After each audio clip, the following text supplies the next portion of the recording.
This is Chapter 4 of Seeing the Pattern 2, Death Take You, by Aegis Shield, titled Rainbow Dash. Alright, Rainbow Dash, you can do this. The Cyan mare was approaching Fluttershy's cottage on the wing. It was mid-afternoon and there was a blanket of snow on the ground. In her saddlebags, the Pegasus was armed with several little bags of birdseed, a bouquet of flowers, some extra flying goggles, and some relationship brochures. This was gonna go fine, she was sure of it. Ever since the night Princess Luna had exploded with the rather hilarious phrase, "Silence, lesbian!" Rainbow Dash had basically been out of the closet. Sure, the Dirty Daring Do fanfictions might have been a dead giveaway, but she'd not actually come out and said it until right after that event. She'd been about 2.5 months out of the closet, and she'd finally settled on a good target for a mare friend. Fluttershy, of course. And this wasn't gonna be one of those awkward, cringe-worthy romances where they spent 5 proverbial chapters dancing around the idea. Rainbow Dash was way too direct for that. She was gonna saunter right up there and ask Fluttershy out, and then smooch her good. That would be totally Rainbow. Chuckling at her inner monologues, Rainbow Dash landed with a loud clop of 4 hooves on Fluttershy's stoop. She peered around at the snow around her yard. No hoofprints. It had been snowing all day. She must have done her morning chores and then gone straight back in. Breathing steam and folding her wings, Rainbow Dash knocked firmly on the door. There was some shuffling inside, and Fluttershy appeared. "Oh, Rainbow Dash! Please, come in," she said in her usual shy and whispery voice. Rainbow strutted in with her chest out as soon as she'd wiped her hooves politely on the doormat. "Hey, Fluttershy, how's it going?" she said, offering her most rainbow smile and impressive wingspan.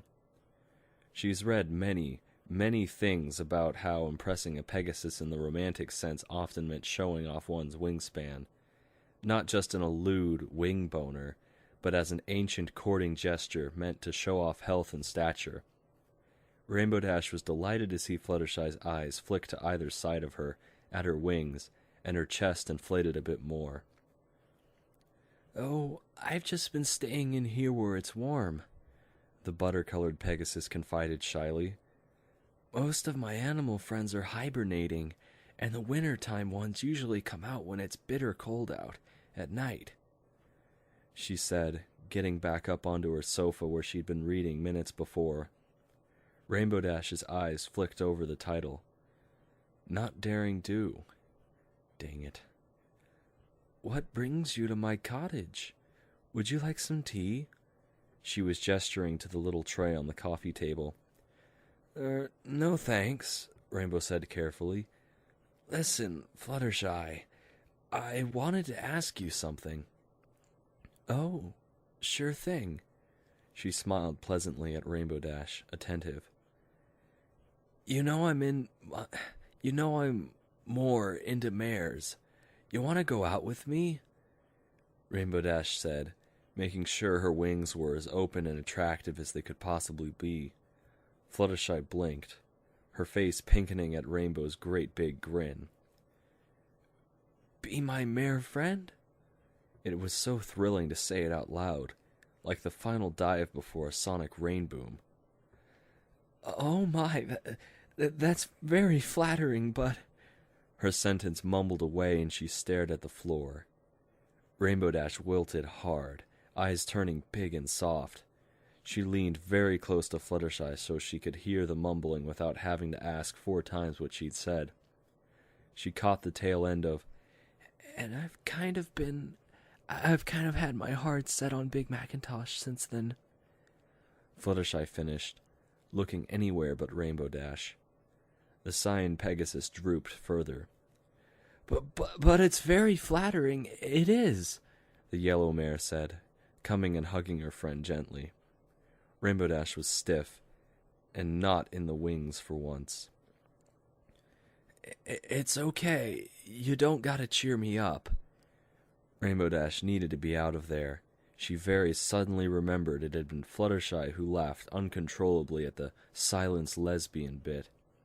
It hurt a lot now. "I'm gonna go, okay?" She fished into her saddlebags, producing a few little bags of birdseed. "Here, for your birds," she said, trying not to look at the bright pink ribbons. She'd meant to declare her love, then go for a winter wonderland stroll and feed the birds with her new mare friend. But no, it wasn't meant to be. With that, the Wonderbolt wannabe showed herself quickly out, despite Fluttershy's wispy protests. She could feel the tears of disappointment stinging her eyes as she spread her wings and took off. The freedom of the sky was chilling in the winter air, especially the higher she went. "I just assumed." Rainbow's voice broke and she flew, blind with freezing tears, away from Fluttershy's cottage.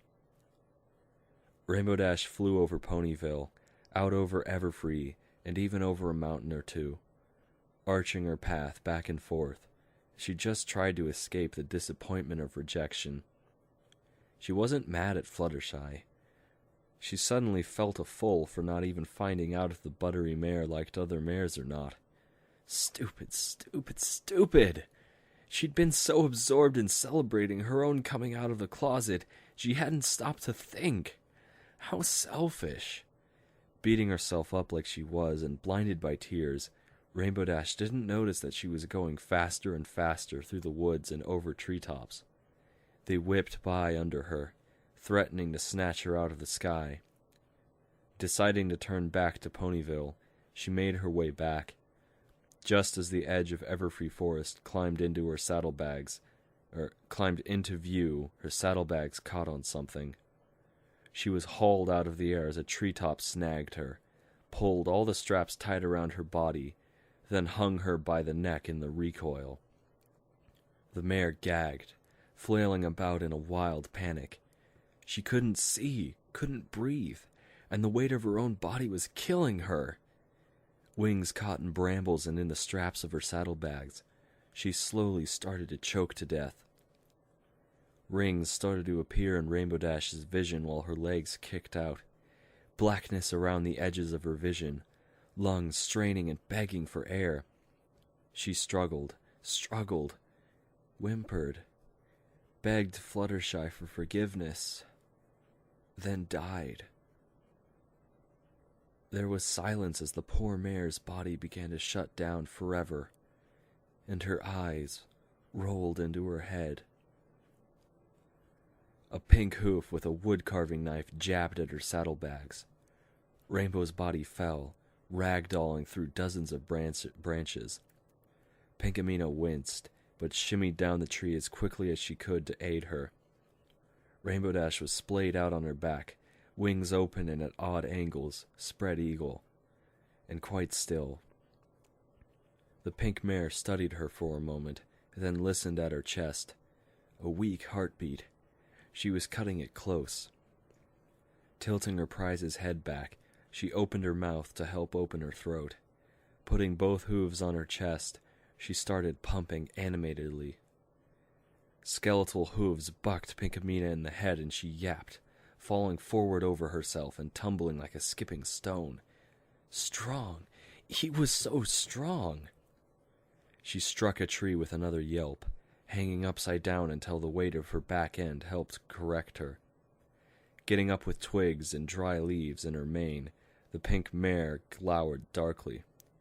"So, you're solid when you want, huh?" She saw Death standing over Rainbow Dash, a hoof possessively on her chest. His weight would crush her lungs and keep her from breathing if she had any will to live anymore. "That one is mine, too, I'm afraid." She stood, pointing a demanding hoof. Death's eyes ignited into their fiery red flashing mode. She snarled at him, hoofing the ground. He gestured for her to come at him and charged wildly, screaming a battle cry. Hooves thundered through the snow as Death awaited her, and she leapt upon him.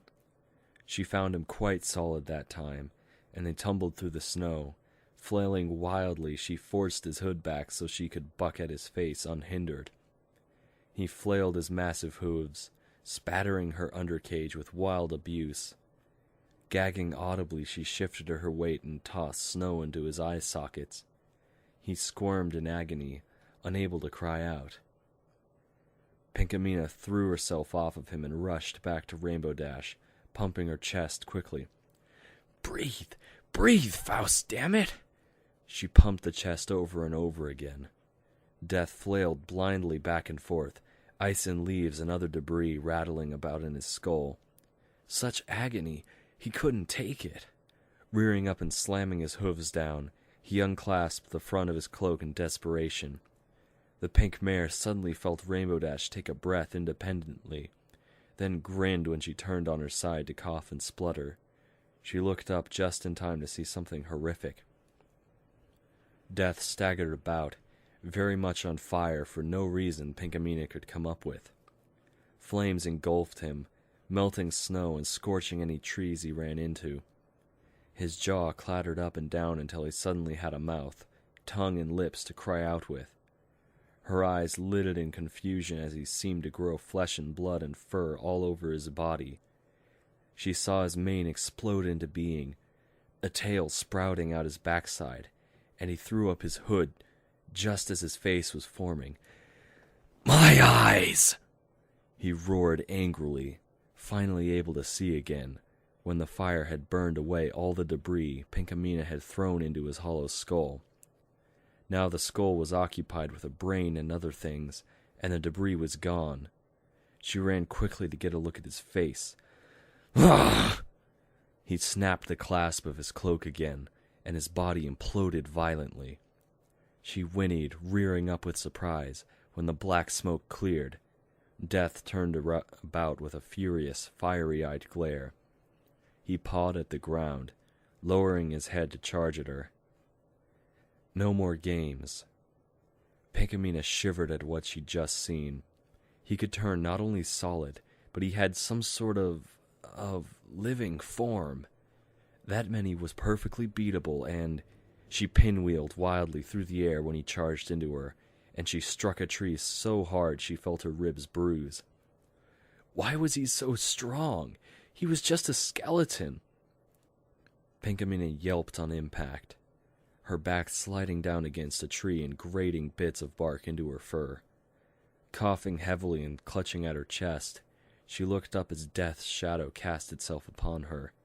She frowned angrily, defiant. His jaw clattered back and forth like he might have been trying to say something, but the skeleton stallion could not speak thus. The only thing she could understand was the burning red hatred in his eyes. "You have such beautiful eyes," she snarked as he reared up to stomp on her with all his might. She threw herself forward into him, and the cloak he wore recoiled on its own. He turned ethereal, and she passed right through him as before, tumbling forward and clutching at her ribs. She saw Rainbow Dash was slowly starting to regain her senses. "Rainbow! We have to go! Now! Fly!" She tugged the mare upright, trying to haul her to her hooves. Death turned about, snarling with chattering bones. His cloak flared, revealing the nightmare frame beneath the black fabric. Rainbow Dash got an eyeful, and the terror sent adrenaline through her. Seizing Pinkamena by her front hooves, she flared her powerful wings and took off. Death rushed, rearing up and trying to knock them out of the air. Pinkamena curled at the stomach as Rainbow labored into the air. "You're heavy," Rainbow Dash complained, wings flapping as mightily as they could. Death watched them from below. They could still have an accident doing that. He followed them slowly, but soon the blue mare had broken the canopy. "Go, go! He can't follow us back into town." "Who is he?" "That's Death." "What do you mean, that's Death?" "Death incarnate. He came for you today, but I stopped him so he turned solid to fight me off. That's probably why you can see him today." "I don't want to see him." "And keep those wings flapping." Rainbow Dash was more than exhausted when they arrived back in Ponyville, and promptly collapsed onto her side. Pinkamena lay there as well, panting. "Some pony, help!"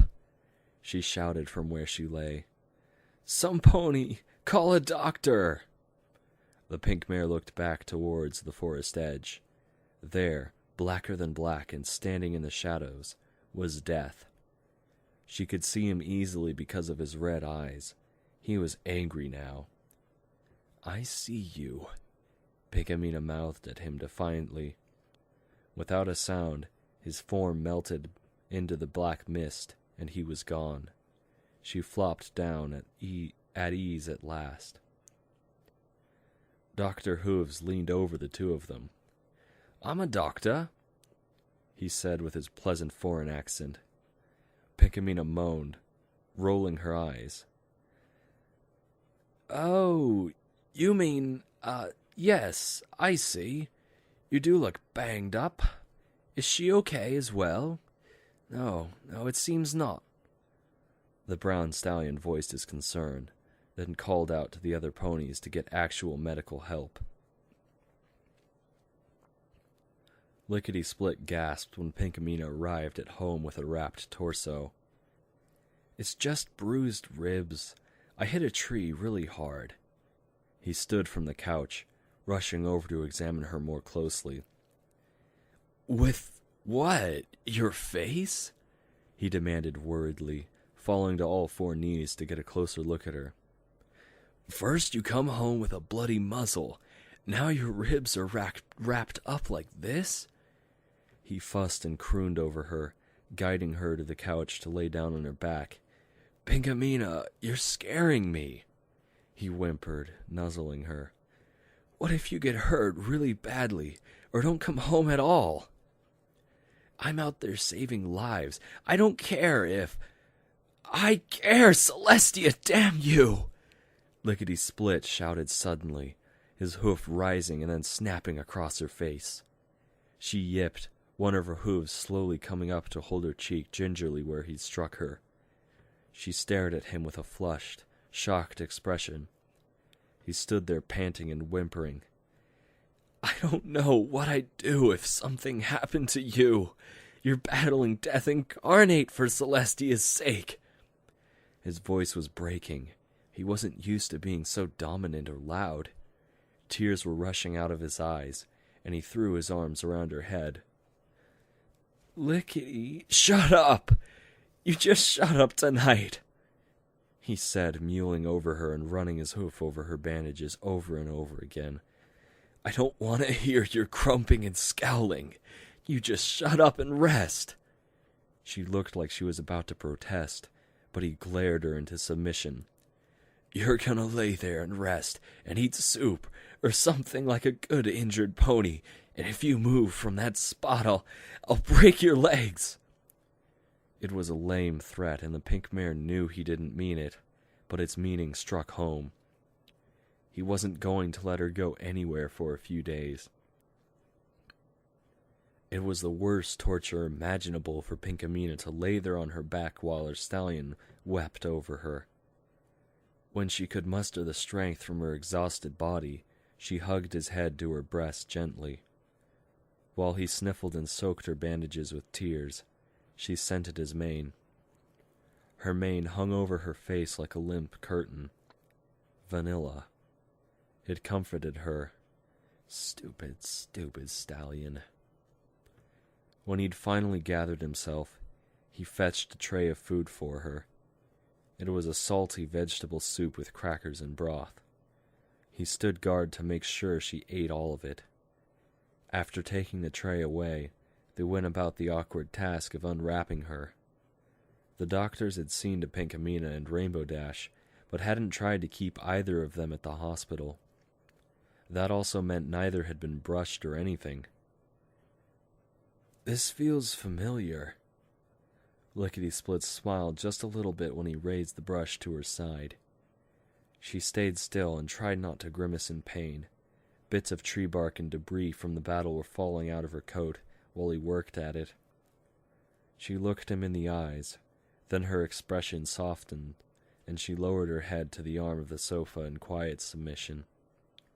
She was just so tired, and he would no doubt shout down any protest she had. While he brushed her, she silently contemplated everything that had happened. Perhaps a few days off would not hurt too much. Rainbow Dash was safe, and Death had stepped away for the moment. She'd managed to hurt Death, though. That was the most interesting bit. This is Chapter 5 of Seeing the Pattern 2, Death Take You, by Aegis Shield, titled Pinkamena. Celestia allowed herself a small sigh of relief when the Sunshine Court was finally over for the day. While being a goddess of the day and half the royal authority of Equestria had its perks, there were certainly endless responsibilities. Leaning, she flicked her eyes over an open schedule scroll next to her. Captain Gray, Sunstare, we'll be having a very special guest shortly. Send tea to the royal gardens and secure the area as you see fit, she told her twin private guards. They snapped their salutes and were away. They were more ornaments than anything, since it was impossible to kill a goddess with any mortal weapon, but she did enjoy ordaining as many ponies as she could with tasks.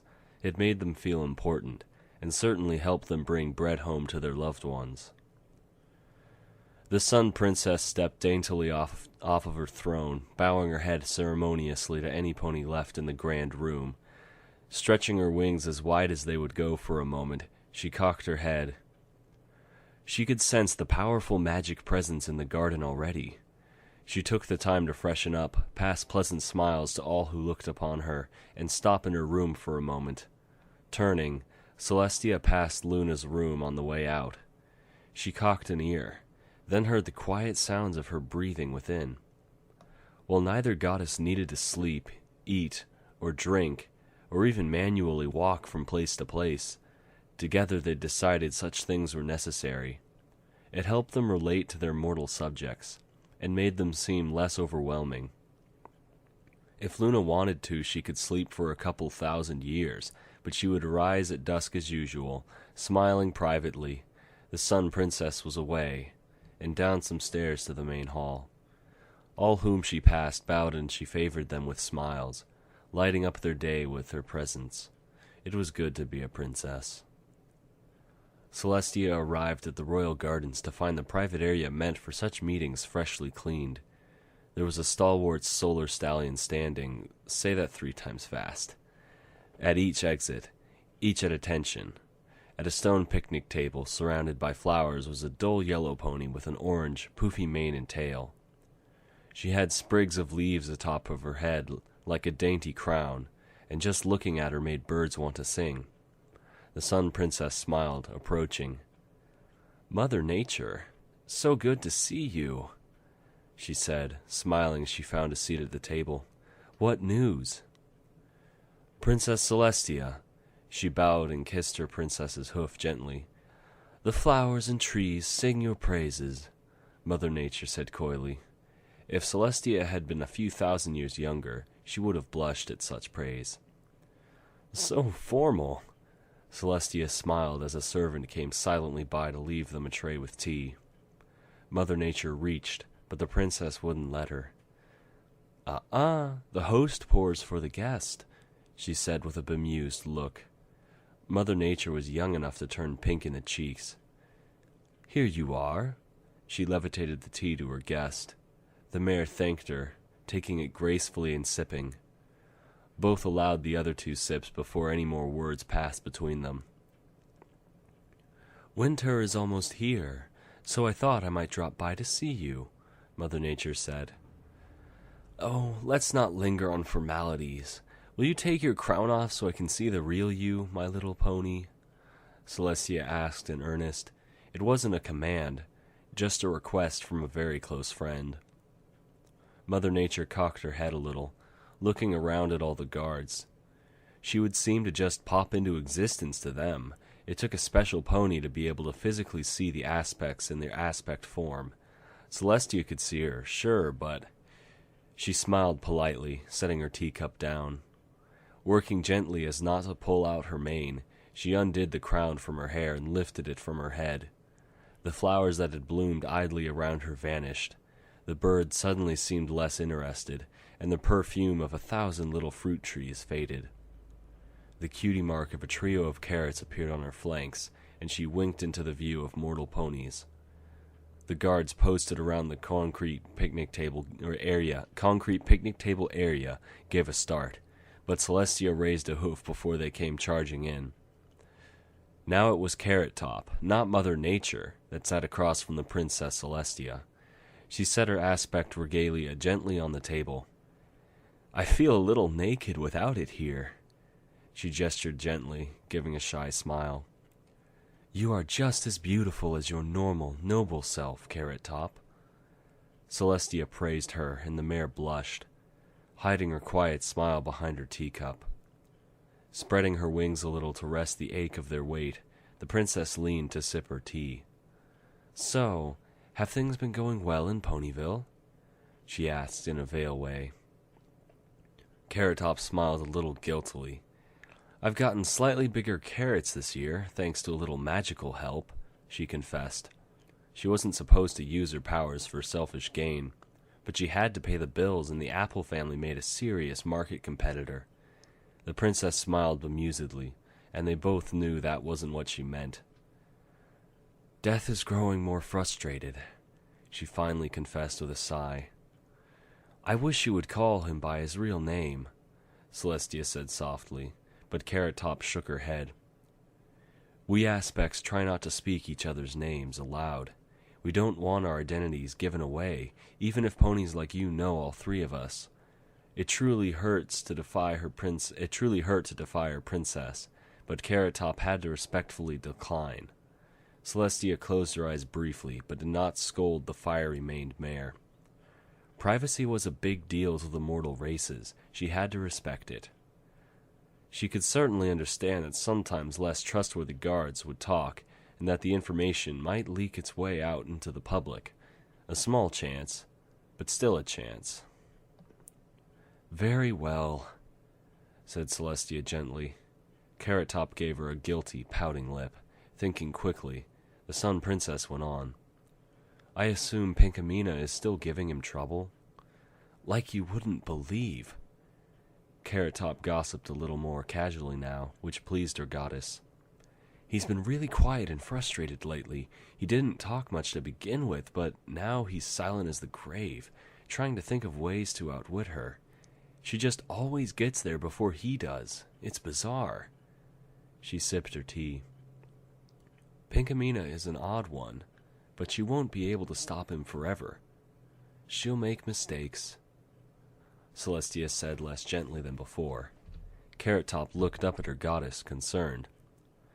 "I wouldn't worry too much. Everything will be all right in the end." "Death isn't like me or Father Time," Carrot Top mumbled, staring into her tea. "He's quiet, calculating, easy to provoke."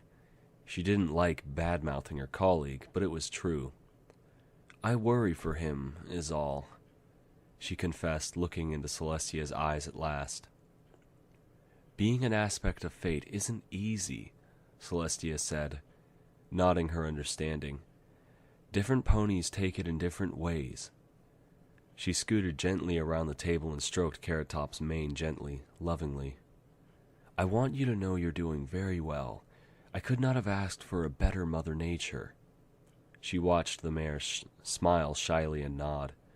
"Let my sister and I worry about death, and you continue to do your job.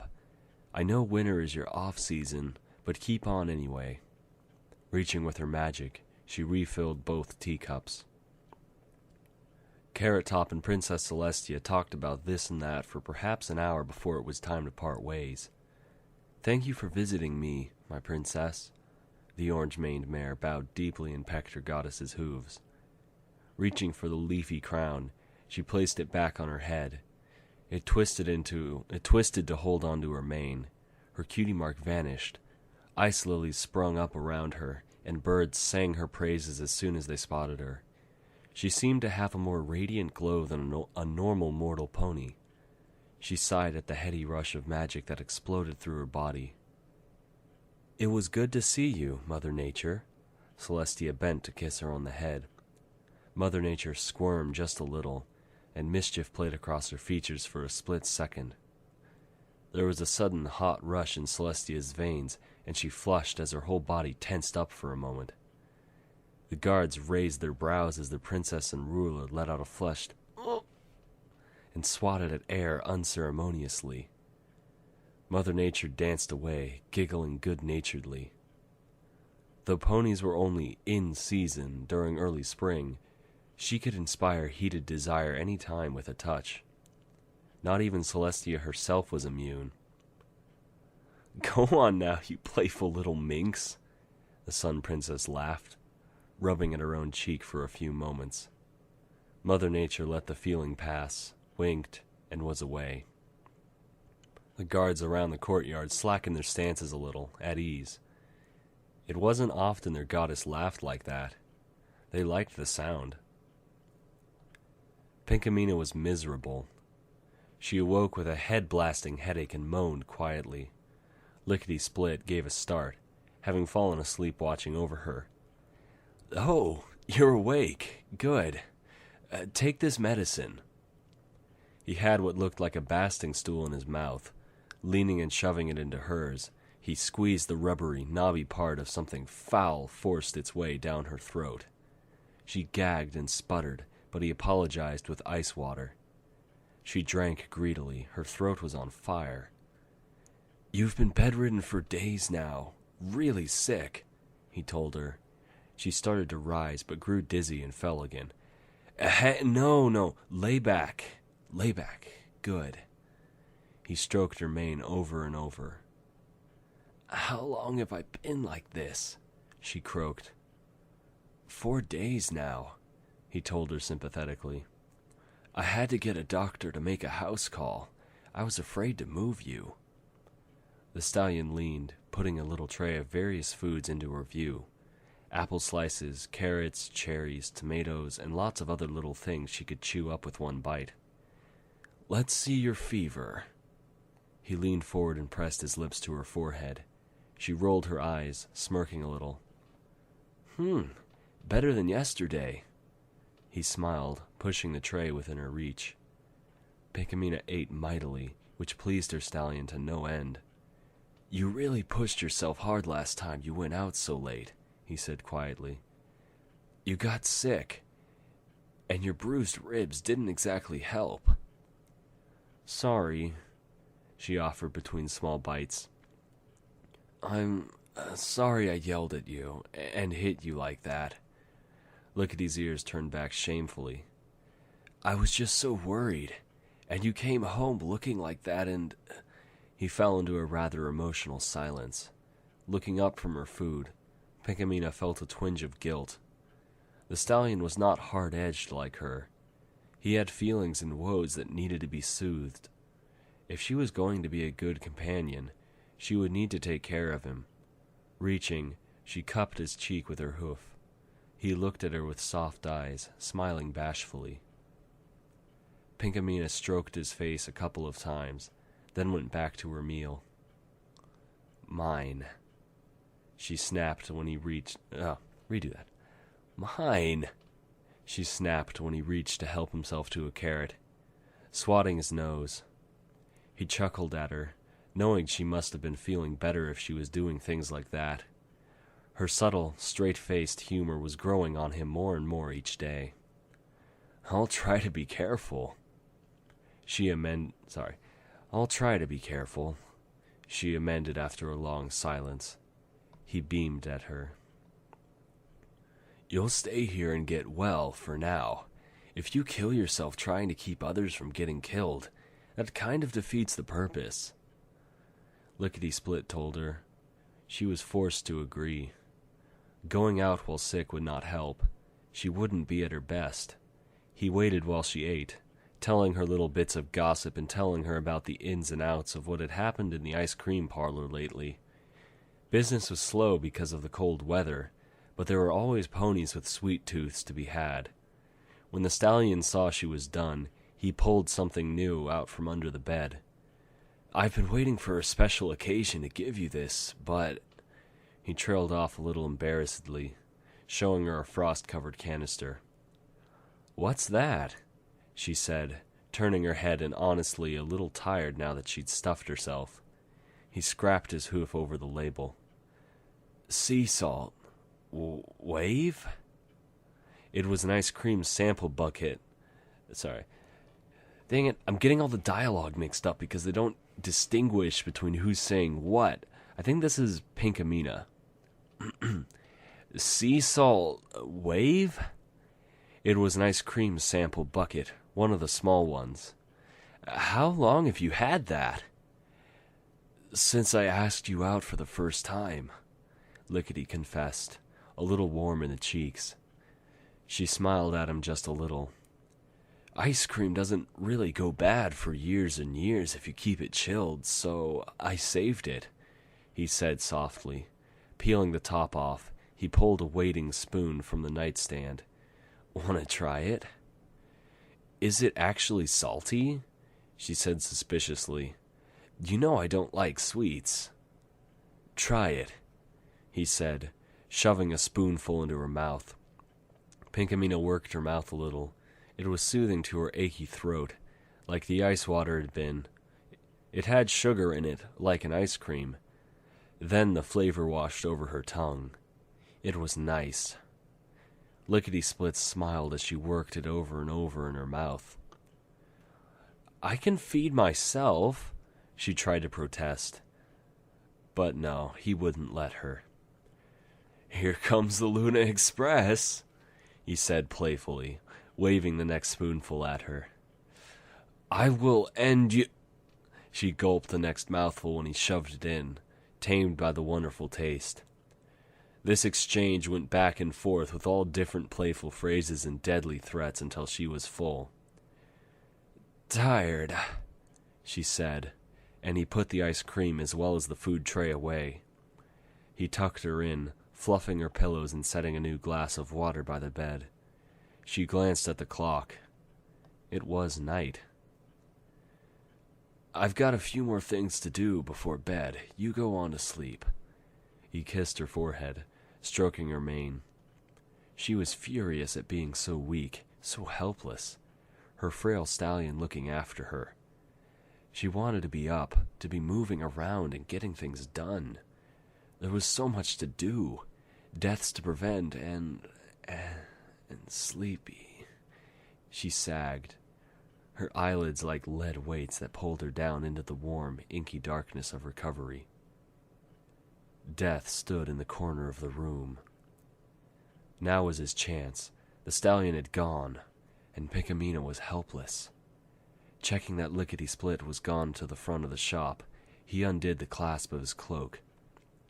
An animated whoosh of flame conjured his mortal body back to the physical realm. He blinked into existence, a perfectly mortal stallion, panting a little as the magic rushed away from his body. He cocked his head to one side until he heard the bones in his neck popping. Savoring the moment, he loomed over the sleeping Pinkamena. She'd muddled his plans far too often. She had to be stopped. Reaching beneath his cloak, he pulled a knife. He didn't want to murder her. Well, no, yes he did. He just never had to physically stop some pony before. This had called for extreme measures. He couldn't have ponies missing their deaths willy-nilly. There would be too much corruption in the fabric of fate. It was his job to keep it smooth. His, Mother Nature's, and Father Time's. Taking the knife in his teeth, he leaned over her. The pink mare moaned quietly, turning over and facing him.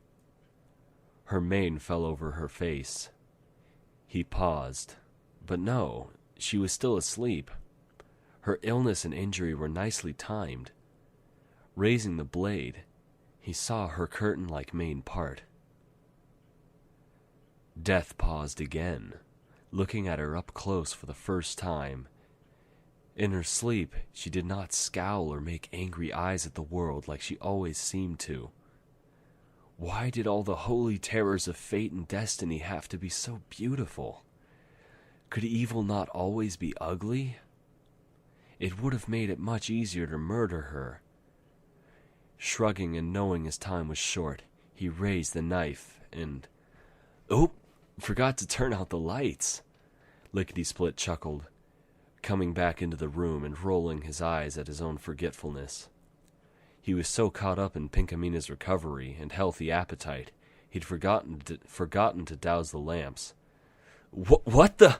He saw the black, cloaked figure poised over Pinkamena, who quickly turned to glare murder at him. The ice cream stallion went pale, for the backlighting of the lanterns hid the intruder's face and made him look like a massive black shadow. "Hey, you!" he shouted, rushing forward to defend his mare. Death panicked briefly. Lickety-Split would fight with all he had for the knife in his teeth. He was not tonight's target. He was not due to die yet. Pinkamena could die later, when she was alone. Making a split-second decision, the stallion dropped the knife and activated his regalia. Exploding into violent flame, he vanished in a rush of black smoke. Lickety-Split passed through his ethereal form and slammed head-on into the wall. Exposed, Death fled for the moment. Lickety, a far frailer pony than his love, could not withstand charging head-on into a hard surface like that. He fell in a heap, out cold. The next morning, Pinkamena awoke much stronger than before. She turned over in bed with a soft moan, then gave a start when she saw Lickety sprawled out on the floor. She prodded him a few times with her hoof, and he stirred. "Oh, my head," he moaned, holding his face a little. When he turned to look at her, she saw a beautiful bruise on his right eye, and her brow went up. "Pinkamena, you're safe." He threw his arms around her. "I saw him. I saw Death." The story came spilling out all at once, and the pink mare asked lots of questions. An assassination attempt.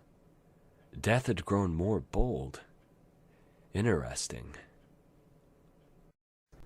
This is Chapter 6 of Seeing the Pattern 2, Death Take You, by Aegis Shield, titled Rarity.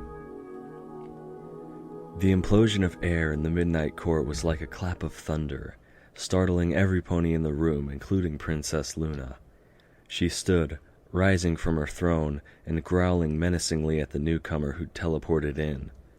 As the black smoke settled, she saw it was Death. "Death!" she shouted, indignant at being startled.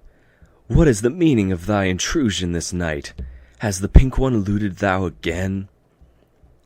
His head bobbed up and down. "Complications." His deep voice rang over the massive room as soon as he'd undone the clasp of his cloak and assumed his mortal form. The stallion stood in shadow, massive hooves raising and then stamping down hard on the polished tile. It made every pony in the room, save Luna, flinch. From under his hood, the stallion grimaced angrily at the floor. "Thy anger is palpable, stallion." The princess gestured. "Come, sit by us." She gestured. Her guards turned with large eyes. No one ever sat with a princess, especially up on the throne. The hooded stallion of darkness hesitated, looking back and forth. Thinking better of it, Luna cocked her head. "Ah, yes, we imagined sitting on a throne would be a bit outside protocol." She stepped down from the dais, raising her voice. "Our midnight court is adjourned this night. Return tomorrow. Those with unfinished business." It was perhaps an hour early that time, but no pony was going to contest her decision. She gestured, and Death followed her out of the throne room. They wound up the banister to the highest room in the tallest tower, Luna's astronomy room and private chambers. Death hesitated on the threshold, looking about. There were star charts, maps, and scrawling of all sorts all around the room. There was an art to arranging the night, far more than hauling a ball of fire into the sky every day. Each star had to be placed thus upon the fabric of the sky, and even the slightest deviation could throw off explorers and other such ponies. The princess turned, looking over her shoulder at him. She saw him looking intently at the trio of throwing knives sticking out of her headboard. Was all he said, peering back and forth. Though he didn't speak often, Luna didn't like, though he didn't speak, though he didn't speak often, Luna did like his voice. It was like a low, bronze bell. "Enter, spectre of death. We greet thee as a friend this night," the princess said. The stallion entered, sweeping about to favor the shadows. He didn't even like to stand in enough light to show the color of his fur. Despite the black cloak upon him, he was very secretive. Her eyes narrowed in bemusement. Though she and her sister had ordained the three aspects of fate, Mother Nature, Father Time, and Death, with their powers, they were not insignificant. She shared an affiliation with Death more than her sister Celestia. Death peered about at the private chambers of his princess, silent. Turning, she smiled at him rather predatorially. She gestured that he join her on the balcony as clouds passed over the moon. "Come, darkness is thy friend this night as well," she promised, gesturing to the clouds. Death ventured forward with a relieved sound. He didn't like to stay in mortal form around Luna. He didn't trust her not to try anything. She was volatile, dark, angry, sexual. He flinched a little at the last one, but sat on his haunches next to her. He peered out at Canterlot, and beyond where Ponyville lay. He gave a guttural, harumphing sound, scratching at his chest a little. "The pink one frustrates you. We know this," Luna said, looking down at Ponyville. Leaning over, she put a massive hoof around him. Her raw strength pulled the huge stallion to her side. He turned his head quickly, looking up at her in alarm. He was perhaps one of a hoofful of stallions with hooves as big as she, but Luna was still a goddess and far more powerful. "Do not lose faith in thy vocation, stallion." She turned to look at him in a certain way. He shuddered a little, though not in fear. "No," was all he said, looking up at her only slightly. Luna made a show of admiring him a moment, her lip curling into a cruel and sultry look. His mouth narrowed into a thin line as her magic wrapped around his black cloak. He held onto it stubbornly, but she grunted with effort and heaved it away. He reared up, flailing his hooves to get it back, but she lifted it beyond his reach. She gave a tinkling, cruel little laugh. "Gimme," he said angrily, pawing at the ground like he might charge her. "Oho! Thou hast grown the stones to strike thy princess and goddess?" Luna put a great hoof on her chest, being playfully dramatic. She saw the hesitation in his stance, and gave him a black smile. "We welcome it. Take it back." She dangled Death's regalia at him. He snatched at it, but she pulled it high beyond his reach again. "If thou can," Luna sneered cruelly. Death clenched his teeth, his brow lowering in grand agitation. His temper snapped, and he turned wildly, bucking her right on the muzzle. The Princess of the Night yelped, her head snapping backwards and her pupils turning into dots. Her control slipped a moment, and he leapt to grab his cloak back as it fell. But no, magic seized it and held it high once again. "Harder!" Luna cackled in a sultry way, smirking down at him. He stared at her, more than a little shocked. "Thou must hit harder than that. We're afraid." She cocked her head in the air, concussed with magic. The stallion flew backward in a high arc, landing on a coffee table and blasting it into pieces with his weight. He sat up painfully, feeling the bruise already. Bits of wood stuck to his fur, and he picked them out with his teeth gingerly. Spitting splinters to one side, he rose. She grinned at him, and a flick of magic locked the door of her chambers.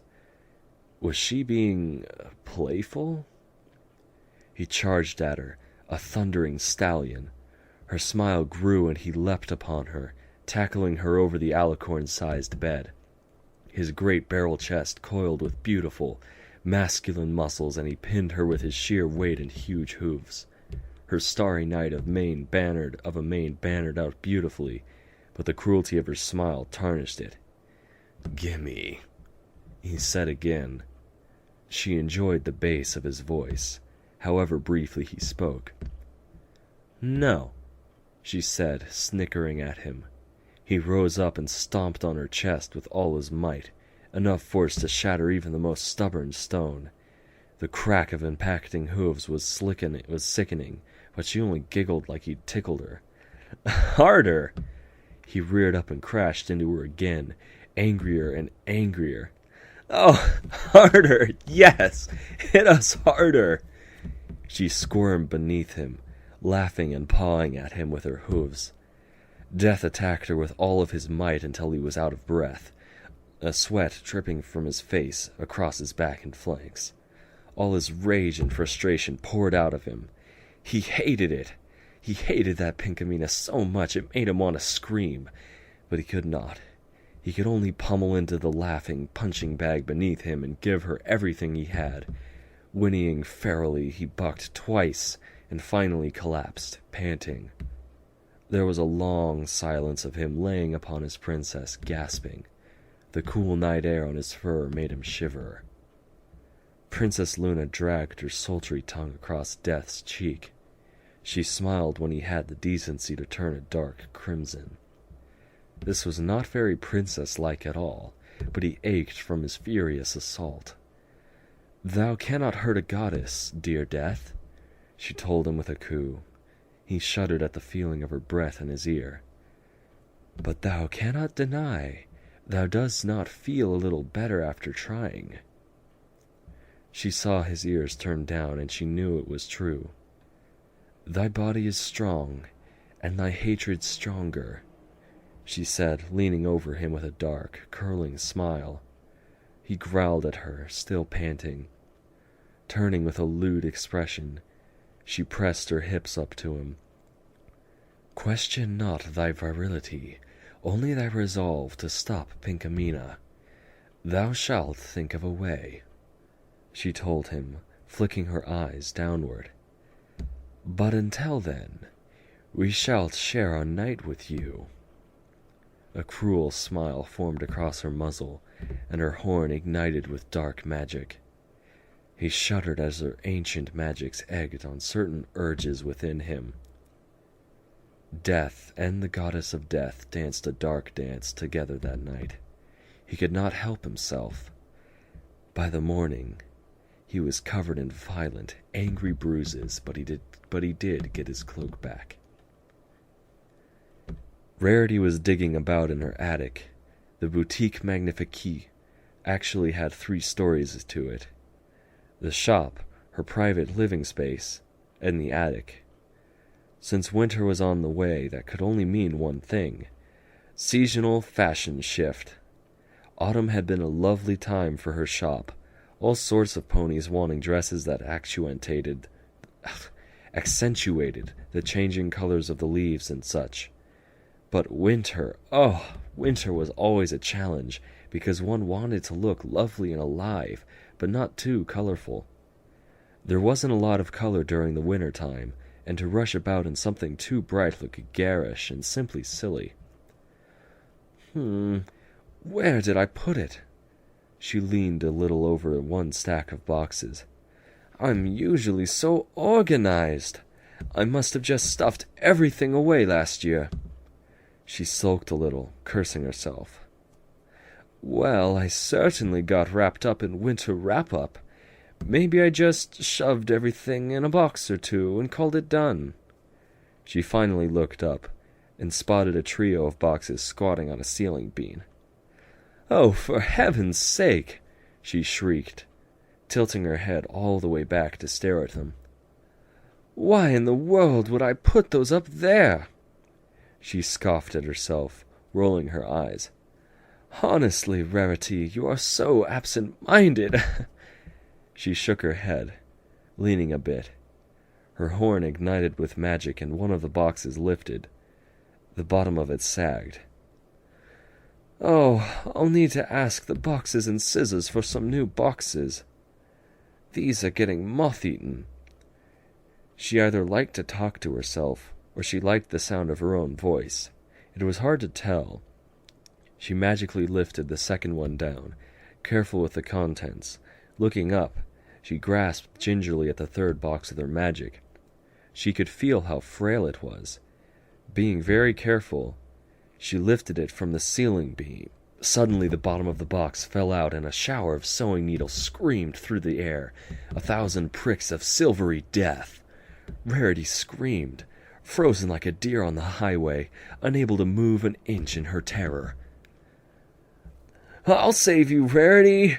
A little green and purple dragon cannonballed through the air, a thick comforter trailing him like a cape. He tackled her face, and she squealed as he pinwheeled backward onto her back. He hugged her head and curled his tail mightily around her neck, while the thick blanket covered her body completely. Needles pincushioned the little dragon mercilessly, but thankfully his scales protected him. The blankets did much the same for the white mare's body, for none of the sewing needles had enough weight to pierce it all the way through. When the silvery rain of sharpness was over, Spike uncurled from his defensive position, a little red face. "Sorry, I meant to hit your chest," he said with a blush. "Spike, you saved me. How could you even—" Rarity looked over his shoulder and saw a panting Pinkamena and an alarmed-looking Twilight Sparkle. "Wow, you really do have to cut it close, huh?" Twilight said, eyebrows up. Pinkamena nodded, dismissively, coming up the last couple of stairs to examine the scene. Spike gingerly climbed off of Rarity, undoing the blanket from around his neck. "Looks like we made it just in time," Twilight said, laughing a little nervously as she lifted the needle-riddled blanket with her magic. "Why do you have so many needles, Rarity? This is a whole box full. They'd rust before you used them all." The purple mare trailed off, looking at her pale friend. "It was a buy in a bulk sale. How did you know to come here like that?" Rarity exploded, making Spike wince as he was trying to take the needles out of his back, but twisting around and moving the muscles in his back was making it painful. "You were about to die. The pinky sense warned me." Pinkamena tossed her curtain-like mane a little, huffing. "I brought Spike so I wouldn't be the one diving under a hailstorm of needles and get killed myself. Twilight came along for the ride." It was very short and businesslike, but that was the story. It wasn't every day that a pink mare came bursting into the library promising Spike the chance to save Rarity's life for the low, low cost of being pitched across her attic like a baseball. "Oh, Spikey, Wikey, you're all covered with needles," Rarity sympathized, lowering her head to inspect him closely. "Come downstairs. We'll get them out of your scales before they dig in and start hurting your poor little dragon body." She nuzzled him for just a moment, and he followed her downstairs with hearts over his eyes. Pinkamena remained behind, as did Twilight Sparkle. "Nice try, but I'm not one to throw myself in front of a hail of needles." The pink mare seemed to be talking to an empty room. Twilight Sparkle looked around, her horn lighting up so she could see better. No other pony was there that she could see. "I see you, though. I'll always see you." "Is he here? Death, I mean," Twilight said cautiously. "Yeah, he's right there," Pinkamena said, gesturing vaguely to a corner. What does he look like?" Twilight was screwing up her eyes like she might divine the aspect of death into existence if only she looked hard enough. "Rainbow Dash said she saw him when he came for her."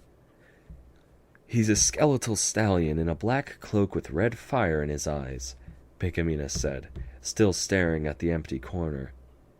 "Rainbow Dash saw him because he turned solid to stop me. He's got some sort of solid mortal form, but I only saw it for a moment. I don't know who he is." She wasn't taking her eyes off of the figure that Twilight could not see. "Sounds scary," said the purple unicorn, a little frightened at the idea of death incarnate. "Yeah," Pinkamena turned back to her. "Don't worry, he won't try anything while I'm here." She gave a rather chilling smile to the lavender mare, pushing her mane behind her ear.